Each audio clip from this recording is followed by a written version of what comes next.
बिस्मिल्लाहिर्रहमानिर्रहीम। जिस तरह के 10 अक्टूबर से पहले तहरीक लब्बैक के कारकुनों पर अंधाधुंध फायरिंग की गई है, ये मज़म्मत करते हैं इसकी। और दूसरी बात ये, अमीरुल मुजाहिदीन अल्लामा खादिम हुसैन रिज़वी के घर वालों को पुलिस ने, रेंजर ने गिरफ़्तार कर लिया है।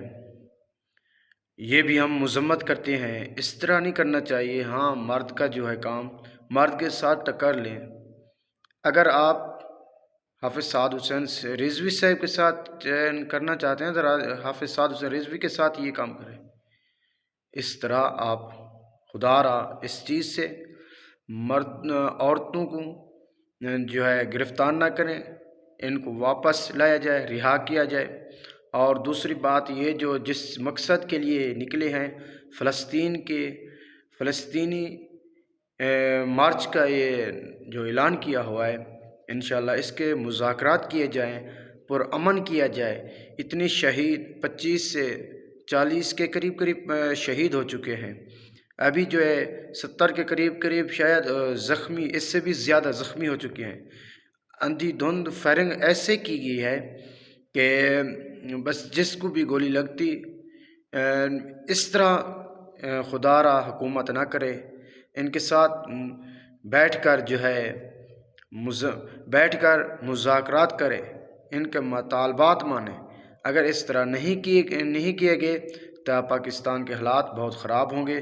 तीसरी बात ये मैं अर्ज़ करूँगा कि ये कहते हैं कि तहरीक लब्बैक ने ये तमाम रास्ते बंद कर दिए।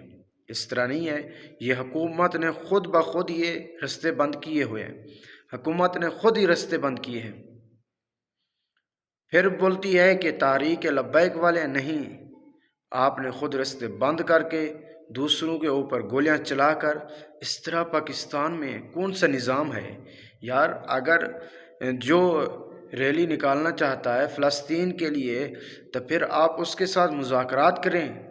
वो इसराइल को नहीं तस्लीम कर रहे, फिर उसके साथ मुज़ाकरात करें।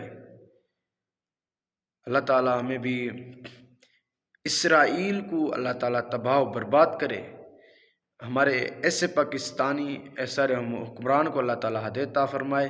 अल्लाह ताला जो शहीद हो गए, अल्लाह ताला उनकी बेहिसाब बख्शिश अता फरमाए। आमीन आमीन बिजाह नबीन सल्लल्लाहु अलैहि वसल्लम।